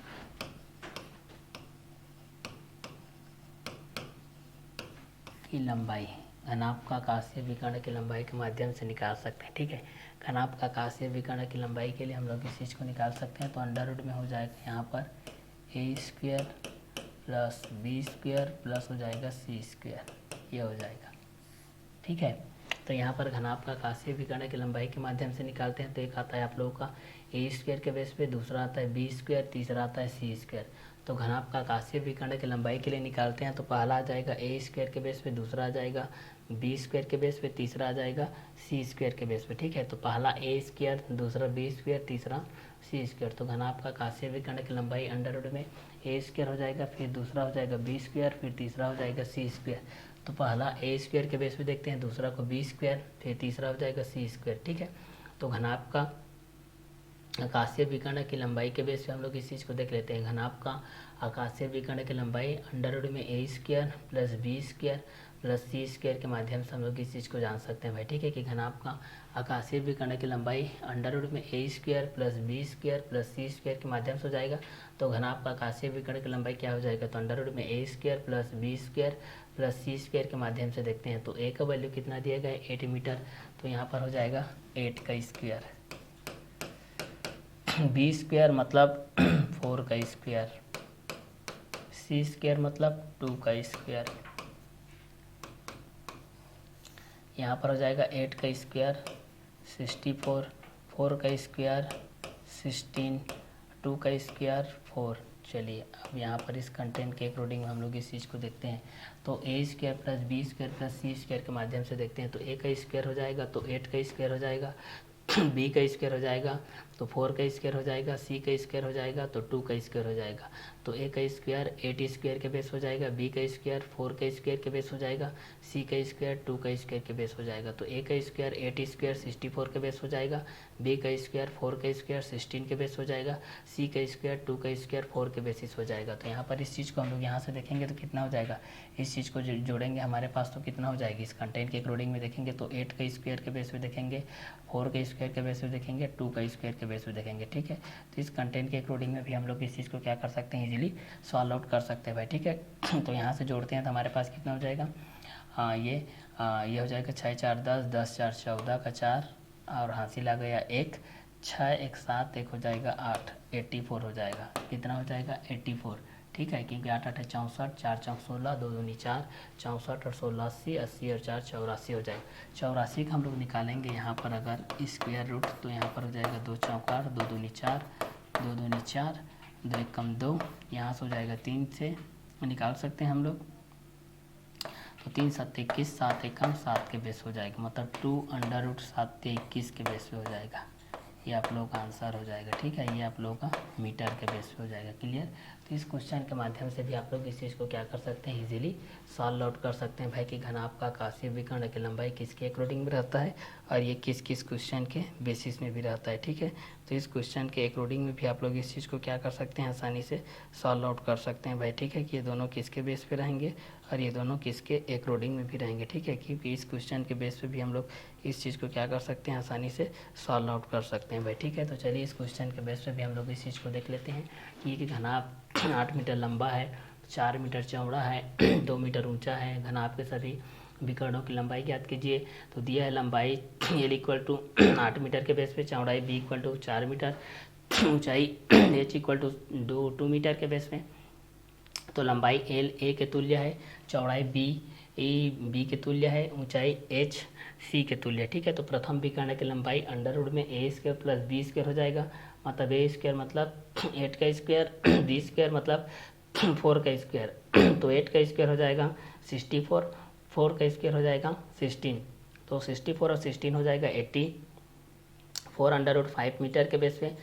द्वितीय विकर्ण की लंबाई अंडर रूट में B square plus C square हो जाएगा। तो बी का स्क्वायर मतलब 4 का स्क्वायर, सी का स्क्वायर मतलब 2 का स्क्वायर हो जाएगा। तो अंडर रूट में हो जाएगा 16 प्लस 4 के हो जाएगा। तो अंडर रूट 20 के माध्यम से हो जाएगा, जिसको हम लोग 2 अंडर रूट 5 मीटर के बेस पे मानते हैं। ठीक है, तृतीय विकर्ण के लिए हम लोग देखते हैं तो तृतीय विकर्ण के माध्यम से सी स्क्वायर प्लस ए स्क्वायर के माध्यम से हो जाएगा, जिसको हम लोग 2 का स्क्वायर और 8 का स्क्वायर के माध्यम से देखते हैं। तो 2 का स्क्वायर 4 होता है, 8 का स्क्वायर 64 होता है, जिसको अंडर रूट 68 के माध्यम से देखते हैं, जिसको हम लोग 2 अंडर रूट 17 के अकॉर्डिंग में हम लोग इस चीज़ को देखते हैं भाई। ठीक है, तो एक घनाभ 8 मीटर लंबा, 4 मीटर चौड़ा और 2 मीटर ऊंचा है। घनाभ के सभी विकर्णों की लंबाई ज्ञात कीजिए। तो घनाभ का आकाशीय विकर्ण की लंबाई अंडर रूट में A square plus B square plus C square होता है, जिसको 8 square plus 4 square plus 2 square के बेस पे हो जाएगा। तो 64 प्लस 16 प्लस 4 के अकॉर्डिंग हो जाएगा। तो अंडर रूट में हो जाएगा 84, 2 अंडर रूट 21 मीटर के बेस पे हो जाएगा आप लोग पास। ठीक है, तो ये आप लोग पास आंसर के अकॉर्डिंग में आप लोग पास ये आ जाएगा। ठीक है, कब की स्थिति में, जब पहला क्वेश्चन दिया गया है एक घनाभ 8 मीटर लंबा, 4 मीटर चौड़ा और 2 मीटर ऊंचा है। तो घनाभ के सभी विकर्णों की लंबाई ज्ञात कीजिए। तो लंबाई एल की इक्वल में 8 मीटर है, चौड़ाई बी इक्वल टू 4 मीटर, ऊंचाई एच इक्वल टू 2 मीटर के बेस पे। ठीक है, तो इस क्वेश्चन के अकॉर्डिंग में आप लोग इस तरीके से सॉल्व कर सकते हैं। पहला लंबाई के बेस पे लिख लीजिएगा, फिर चौड़ाई के बेस पे लिखिएगा, फिर ऊंचाई के बेस पे लिखिएगा, फिर प्रथम विकर्ण की लंबाई अंडर रूट ए स्क्वायर प्लस बी स्क्वायर के बेस पे है, फिर द्वितीय विकर्ण की लंबाई अंडर रूट में B square plus C square है, फिर तृतीय विकर्ण की लंबाई अंडर रूट में सी स्क्वायर प्लस ए स्क्वायर के बेस पे। ठीक है, तो तृतीय विकर्ण की लंबाई है अंडर रूट में सी स्क्वायर प्लस ए स्क्वायर के बेस पे। ठीक है, तो लंबाई एल 8 मीटर के बेस पे है, चौड़ाई बी 4 मीटर के बेस पे है, ऊंचाई एच 2 मीटर के बेस पे है। तो लंबाई एल को ए माने हैं, चौड़ाई बी को बी माने हैं, ऊंचाई एच को सी माने हैं भाई। ठीक है, तो ये पहला क्वेश्चन के बेस पे है। जब आपके पास दिया गया था एक घनाभ 8 मीटर लंबा है, 4 मीटर चौड़ा है और 2 मीटर ऊंचा है, घनाभ के सभी विकर्णों की लंबाई ज्ञात कीजिए। ठीक है, तो चलिए यहाँ से देखते हैं सेकेंड क्वेश्चन। एक घन के पृष्ठीय विकर्ण की लंबाई ज्ञात कीजिए जिसकी भुजा 12 अंडर रूट 3 सेंटीमीटर है और उसका आकाशीय विकर्ण कितना होगा। ठीक है, क्वेश्चन नंबर 2। क्वेश्चन नंबर 2 में दिया गया हमारे पास, देखिए क्वेश्चन नंबर 2 के बेस पे हमारे पास ये क्वेश्चन दिया गया है। देखिए कि एक घन के पृष्ठीय विकर्ण की लंबाई ज्ञात कीजिए जिसकी भुजा 12 अंडर रूट 3 सेंटीमीटर है, उसका आकाशीय विकर्ण कितना होगा। उसका आकाशीय विकर्ण कितना होगा। ठीक है, उसका आकाशीय विकर्ण कितना होगा, इस चीज़ को हमको यहाँ पर जानना है भाई। ठीक है, तो इसको आकाशीय विकर्ण के माध्यम से जानना है हमको। किसके माध्यम से जानना है इसको, आकाशीय विकर्ण के माध्यम से जानना है। तो एक घन के पृष्ठीय विकर्ण की लंबाई ज्ञात कीजिए जिसकी भुजा 12 अंडर रूट 3 सेंटीमीटर है, उसका आकाशीय विकर्ण कितना होगा। एक घन के पृष्ठीय विकर्ण की लंबाई ज्ञात कीजिए जिसकी भुजा 12 अंडर रूट 3 सेंटीमीटर है, उसका आकाशीय विकर्ण कितना होगा। तो इसको हम लोग आकाशीय विकर्ण के माध्यम से हम लोग इस चीज़ को क्या कर सकते हैं, जान सकते हैं भाई। ठीक है, कि एक घन के पृष्ठीय विकर्ण की लंबाई ज्ञात कीजिए जिसकी भुजा 12 अंडर रूट 3 सेंटीमीटर है, उसका आकाशीय विकर्ण कितना होगा। एक घन के पृष्ठीय विकर्ण की लंबाई ज्ञात कीजिए जिसकी भुजा 12 अंडर रूट 3 सेंटीमीटर है, उसका आकाशीय विकर्ण कितना होगा। तो चलिए क्वेश्चन नंबर 2 के बेस पे हम लोग इस चीज़ को क्या कर लेते हैं, सॉल्व कर लेते हैं। ठीक है,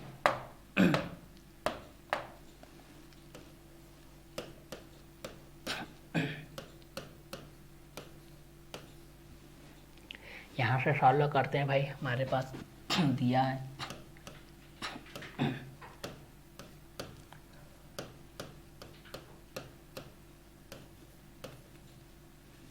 यहाँ पर भुजा की लंबाई, दिया है भुजा की माप,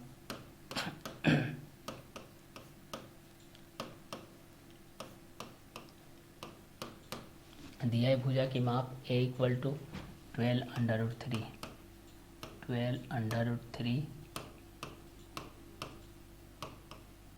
सेंटीमीटर। ठीक है, और इस चीज़ को हम लोग यहाँ से घन के बेसिस पे जानते हैं भाई।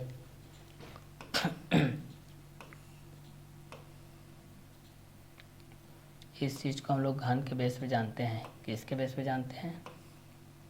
इस चीज़ को हम लोग घन के बेस पे देखते हैं भाई। ठीक है, किसके बेस पे?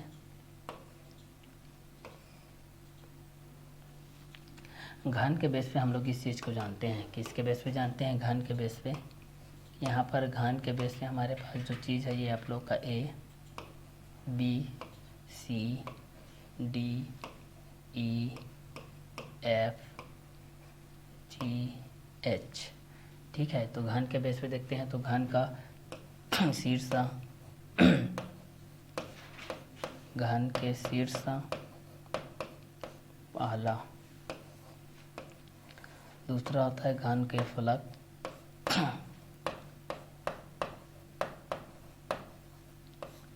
तीसरा होता है घन के कोर। ठीक है, तो एक घन के शीर्ष के माध्यम से देखते हैं, एक घन के फलक, एक घन के कोर के माध्यम से देखते हैं। ठीक है, कि ये दोनों किसके किसके बेस पे होते हैं और किस किस क्वेश्चन के एक रोडिंग में भी होते हैं। ठीक है, तो इस क्वेश्चन के बेस पे भी हम लोग इस चीज़ को क्या कर सकते हैं, आसानी से सॉल्व आउट कर सकते हैं भाई। ठीक है, कि ये दोनों किसके बेस पे रहेंगे और ये दोनों किसके एक रोडिंग में भी रहेंगे। ठीक है, तो चलिए इस क्वेश्चन के बेस पे भी हम लोग इस चीज़ को क्या कर सकते हैं, आसानी से सॉल्व आउट कर लेते हैं भाई। ठीक है, ये दोनों किसके बेस पे रहेंगे और ये दोनों किस किस क्वेश्चन के एक रोडिंग में भी रहेंगे। ठीक है, तो चलिए इस क्वेश्चन के बेस पे भी हम लोग इस चीज़ को क्या कर सकते हैं, सॉल्व आउट कर सकते हैं भाई। ये दोनों किसके बेस पे रहेंगे और ये दोनों किसके एक रोडिंग में भी रहेंगे। ठीक है, तो चलिए इस क्वेश्चन के बेस पे हम लोग इस चीज़ को सॉल्व करते हुए चलते हैं। ये दोनों किसके बेस पे रहते हैं और ये दोनों किसके एक रोडिंग में भी रहते हैं। ठीक है, तो चलिए इस क्वेश्चन के बेस पे भी हम लोग इस चीज़ को आसानी से सॉल्व आउट कर लेते हैं। दोनों किस किस कंटेंट के बेस पे हैं और ये दोनों किस किस क्वेश्चन के एक रोडिंग में भी हैं। ठीक है, ये क्वेश्चन के बेस पे भी हम लोग इस चीज़ को आसानी से क्या कर सकते हैं, सॉल्व आउट कर सकते हैं भाई। ठीक है, तो एक घन के बेस पे होता है और एक घन के फलक के बेस पे होता है। ठीक है, तो जब भी हम लोग इस चीज़ को देखेंगे, घन के शीर्ष के बेस पे होता है, एक घन के फलक के बेस पे होता है, एक घन के कोर के बेस पे होता है। ठीक है, तो एक घन के शीर्ष के लिए देखेंगे, दूसरा घन के फलक के लिए देखेंगे, तीसरा घन के कोर के लिए देखेंगे। तो शीर्ष, फलक, कोर। ठीक है, शीर्ष के बेस पे देखते हैं तो 8, फलक के बेस पे देखते हैं तो 6, कोर के बेस पे देखते हैं तो 12। ये चीज़ होता है। ठीक है, तो यहाँ पर जब भी शीर्ष के लिए देखोगे तो 8 आएगा, फलक के लिए देखोगे तो 6 आएगा, कोर के लिए देखोगे तो 12 आएगा। ठीक है, घन के शीर्ष के लिए देखोगे तो 8 आएगा, फलक के लिए देखोगे तो 6 आएगा और कोर के लिए देखोगे तो 12 आएगा। तो एक 12 हो जाएगा, फलक के लिए 6 हो जाएगा, शीर्ष के लिए 8 हो जाएगा। तो शीर्ष के माध्यम से 8, फलक के माध्यम से 6, कोर के माध्यम से 12 होता है। ठीक है, इस चीज़ को याद रखिएगा। ठीक है, कि घन के शीर्ष 8, घन के फलक 6, घन के कोर 12, घन के शीर्ष 8, घन के फलक 6, घन के कोर 12 के माध्यम से होते हैं। ठीक है, तो एक घन के पृष्ठीय विकर्ण की लंबाई ज्ञात कीजिए जिसकी भुजा 12√3 सेंटीमीटर है, उसका आकाशीय विकर्ण कितना होगा। एक घन के पृष्ठीय विकर्ण की लंबाई ज्ञात कीजिए जिसकी भुजा 12√3 सेंटीमीटर है, उसका आकाशीय विकर्ण कितना होगा। फार्मूला बताया था हम लोगों को, आकाशीय विकर्ण के बेस पे क्या होता है, पृष्ठीय विकर्ण के बेस पे क्या होता है, घन के बेसिस पे क्या होता है। तो घन के शीर्ष के बेस पे देखते हैं तो 8 होता है, घन के फलक के बेस पे देखते हैं तो 6 होता है, घन के कोर के बेस पे देखते हैं तो 12 होता है। ठीक है, तो चलिए आगे देखते हैं भाई। हम लोगों को ज्ञात करना है यहाँ से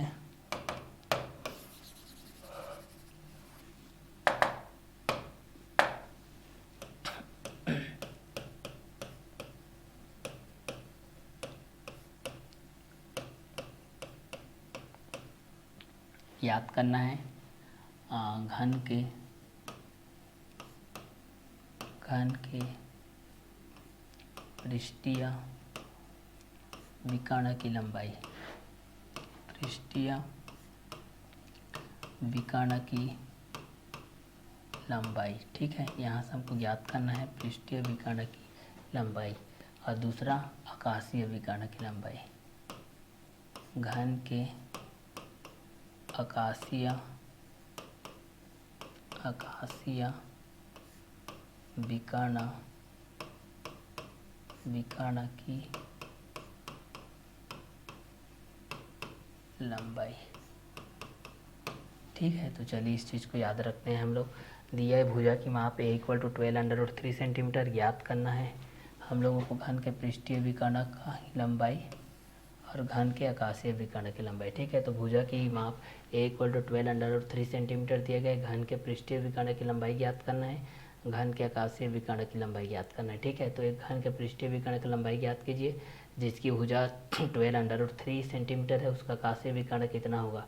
तो दिया है भुजा की माप a = 12√3 सेंटीमीटर, दिया है भुजा की माप a = 12√3 सेंटीमीटर के बेस पे, दिया है भुजा की माप a = 12√3 सेंटीमीटर के बेस पे ज्ञात करना है घन के पृष्ठीय विकर्ण की लंबाई, घन के आकाशीय विकर्ण की लंबाई। पहला ज्ञात करना है घन के पृष्ठीय विकर्ण की लंबाई, दूसरा घन के आकाशीय विकर्ण की लंबाई। ठीक है, एक घन के पृष्ठीय विकर्ण की लंबाई ज्ञात कीजिए जिसकी भुजा 12√3 सेंटीमीटर है, उसका आकाशीय विकर्ण कितना होगा। तो दिया है भुजा की माप a = 12√3 सेंटीमीटर, ज्ञात करना है घन के पृष्ठीय विकर्ण की लंबाई और घन के आकाशीय विकर्ण की लंबाई। ठीक है, तो एक घन का पृष्ठीय विकर्ण लंबाई ज्ञात कीजिए जिसकी भुजा 12√3 सेंटीमीटर, उसका आकाशीय विकर्ण कितना होगा। ठीक है, तो चूँकि हम जानते हैं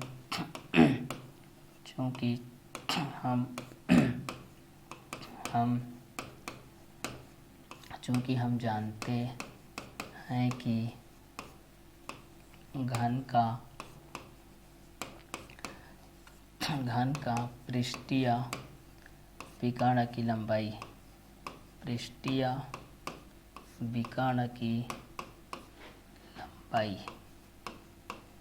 विकर्ण की लंबाई होता है a√2।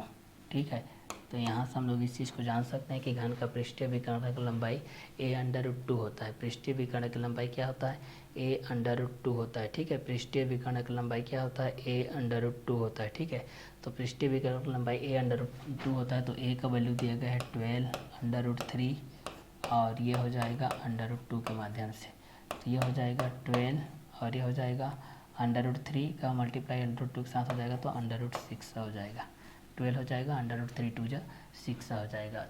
ये हो जाएगा आप लोगों का सेंटीमीटर। क्लियर। चलिए, घन का पृष्ठीय विकर्ण की लंबाई के बेस से आप लोगों को ये आंसर हो जाएगा। अब दूसरा दिया गया भाई उसका आकाशीय विकर्ण कितना होगा। ठीक है, तो चूँकि हम जानते हैं कि घन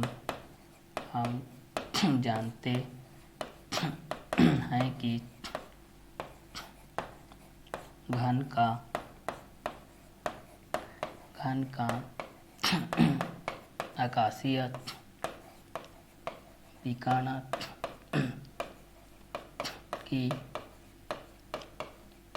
लंबाई a√3 होता है।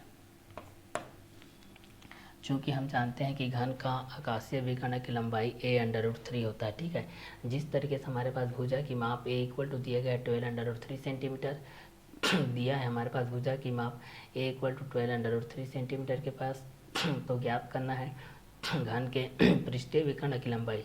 हमको क्या ज्ञात करना है, घन के पृष्ठीय विकर्ण की लंबाई और घन के आकाशीय विकर्ण की लंबाई। चूँकि हम जानते हैं कि घन का पृष्ठीय विकर्ण की लंबाई a√2 होता है, जबकि घन का आकाशीय विकर्ण की लंबाई हमारे पास a√3 के माध्यम से होता है। ठीक है, तो इस क्वेश्चन के बेस पे भी आप लोग इस चीज़ को क्या कर सकते हैं, इजीली सॉल्व आउट कर सकते हैं भाई। ठीक है, कि ये दोनों किसके अकॉर्डिंग में रहेंगे और ये दोनों किसके बेसिस पे रहेंगे। तो घन का आकाशीय विकर्ण a का वैल्यू दिया गया है 12√3 इंटू हो जाएगा √3, तो पहले से ऑलरेडी से है तो यहाँ पर हो जाएगा 12 √3 का मल्टीप्लाई 3 के साथ होता है तो ये 3 हो जाता है, ये 12 3 जो कितना हो जाएगा 36 हो जाएगा। लंबाई कितने दिए गए सेंटीमीटर, तो सेंटीमीटर हो जाएगा। जब भी रूट का मल्टीप्लाई रूट के साथ होता है तो रूट बाहर निकल जाता है, ठीक है। तो दिया है भुजा की माप a इक्वल टू 12√3 सेंटीमीटर, ज्ञात करना है घन के पृष्ठीय विकर्ण की लंबाई, घन के आकाशीय विकर्ण की लंबाई ज्ञात करना है, घन के पृष्ठीय विकर्ण की लंबाई, घन के आकाशीय विकर्ण की लंबाई। चूंकि हम जानते हैं कि घन का पृष्ठीय विकर्ण की लंबाई a√2 होता है, तो 12√3 इंटू √2 हो जाएगा। तो 12 1 12, उसके साथ अटैचमेंट 1 है तो, और √3 का मल्टीप्लाई √2 के साथ हो जाएगा तो 3 2 6 हो जाएगा। चूँकि हम जानते हैं कि घन का आकाशीय विकर्ण की लंबाई a√3 होता है, इसलिए 12√3 इंटू √3 हो जाएगा। तो √3 का मल्टीप्लाई √3 के साथ हो जाएगा तो 3 हो जाएगा, तो 12 3 हो जाएगा 36 सेंटीमीटर हो जाएगा। तो एक घन का पृष्ठीय क्षेत्र पृष्ठीय विकर्ण की लंबाई के माध्यम से था हमारे पास, इसके माध्यम से था पृष्ठीय विकर्ण की लंबाई ज्ञात कीजिए जिसकी भुजा 12√3 के माध्यम से था, ठीक है। तो एक घन के पृष्ठीय विकर्ण लंबाई ज्ञात कीजिए जिसकी भुजा की लंबाई 12√3 सेंटीमीटर था, उसका आकाशीय विकर्ण कितना होगा। तो भुजा की माप a = 12√3 सेंटीमीटर, घन के पृष्ठीय विकर्ण की लंबाई ज्ञात करना था, घन के आकाशीय विकर्ण की लंबाई ज्ञात करना था। चूँकि हम जानते हैं कि घन का पृष्ठीय विकर्ण की लंबाई a√2 12√3 इंटू √2 के माध्यम से हो जाएगा तो 12√6 सेंटीमीटर के बेस हो जाएगा। चूँकि हम जानते हैं कि घन का आकाशीय विकर्ण की लंबाई a√3 होता है, तो 12√3 इंटू √3 के माध्यम से हो जाएगा तो 12√3, तो यहाँ पर हो जाएगा √3 का √3 के साथ तो 3 हो जाएगा, 12 3 36 सेंटीमीटर के बेस हो जाएगा। चलिए नेक्स्ट क्वेश्चन देखते हैं। एक बड़े से बड़े खंभे की लंबाई ज्ञात कीजिए जो 10 मीटर लंबा, 10 मीटर चौड़ा और 5 मीटर ऊंचे कमरे में रखा जा सकता है, ठीक है। तो यहाँ से इस चीज़ को सॉल्व कर लेते हैं भाई। क्वेश्चन नंबर 3 के बेस में दिए गए एक बड़े से बड़े खंभे की लंबाई ज्ञात कीजिए जो 10 मीटर लंबा और 10 मीटर चौड़ा और 5 मीटर ऊंचे कमरे में रखा जाता है, ठीक है। तो सॉल्व कर लेते हैं।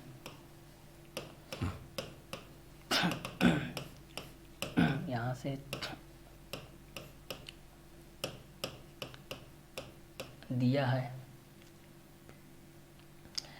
खंभे की लंबाई ज्ञात कीजिए, ठीक है। तो यहाँ से हमारे पास दिया गया है लंबाई L इक्वल टू दिया गया है 10 मीटर जो A के तुल्य रहेगा, ठीक है। दूसरा चौड़ाई दिया गया है B, चौड़ाई दिया गया है B 5 मीटर जो कि B के तुल्य रहेगा, और ऊंचाई दिया गया है 10 मीटर लंबा 10 मीटर चौड़ा है ना, 10 मीटर लंबा 10 मीटर चौड़ा है, ये भी 10 है, और ऊंचाई है 5 मीटर। ऊंचाई H इक्वल टू दिया गया है 5 मीटर जो कि C के तुल्य हो जाएगा। चूँकि खंभे की लंबाई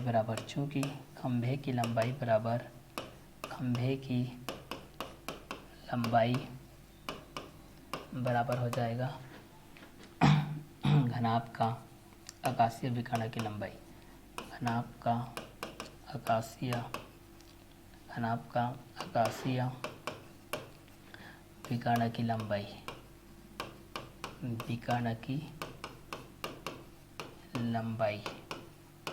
ठीक है, बराबर हो जाएगा √a² plus b² plus c², ये हो जाएगा। तो लंबाई L इक्वल टू 10 मीटर है, चौड़ाई B इक्वल टू 10 मीटर और ऊंचाई H इक्वल टू 5 मीटर है। तो एक बड़े से बड़े खंभे की लंबाई क्या थी जो 10 मीटर लंबा 10 मीटर चौड़ा और 5 मीटर ऊंचे कमरे में रखा जाता है। दिया है लंबाई L इक्वल 10 मीटर, चौड़ाई B इक्वल टू 10 मीटर, ऊंचाई H इक्वल टू 5 मीटर। तो चूँकि खंभे की लंबाई बराबर घनाभ का आकाशीय विकर्ण की लंबाई, इसलिए अंडर में A² plus b² plus c², तो A² हो जाएगा 10 का स्क्वायर प्लस b² हो जाएगा, ये भी 10 का स्क्वायर प्लस c² हो जाएगा, ये भी 5 का स्क्वायर हो जाएगा। तो यहाँ से सॉल्व करेंगे तो हमारे पास 10 का स्क्वायर 100 प्लस 10 का स्क्वायर 100 प्लस 5 का स्क्वायर हो जाएगा 25। तो ये हो जाएगा अंडर में 225 इक्वल टू होता है 15, ठीक है। तो यहाँ पर हो जाएगा सेंटीमीटर, मीटर में दिया गया तो 15 मीटर के बेस पे हो जाएगा। ये हो जाएगा आप लोगों का आंसर, ये आप लोगों का आंसर के बेस हो जाएगा जब आपके पास ये चीज़ दिया गया है 10 मीटर के बेस पे और 10 मीटर के बेस पे और एक को 5 मीटर के बेस पे दिया गया है। तो एक बड़े से बड़े खंभे की लंबाई ज्ञात कीजिए जो 10 मीटर लंबा 10 मीटर चौड़ा और 5 मीटर ऊंचे कमरे में रखा जाता है। तो लंबाई L 10 मीटर, चौड़ाई B 10 मीटर, ऊंचाई H 5 मीटर, खंभे की लंबाई बराबर घनाभ का आकाशीय विकारे की लंबाई। तो इतने में आप लोगों की आंसर कंप्लीट होता है 15 मीटर, और इतने में आप लोगों का फर्स्ट एक्सरसाइज भी क्या होता है, कंप्लीट होता है। तो नेक्स्ट वीडियो लेक्चर में हम लोग इसका सेकेंड एक्सरसाइज को देखेंगे, ठीक है। इतने में आप लोगों का फर्स्ट एक्सरसाइज प्रश्नावली 1 कंप्लीट होता है क्वेश्चन नंबर 13 के साथ। नेक्स्ट वीडियो लेक्चर में हम लोग देखेंगे प्रश्नावली 2 को, ठीक है। तो इस क्वेश्चन को हम लोग यहीं सीमित रखते हैं, नेक्स्ट एक्सरसाइज में मिलते हैं।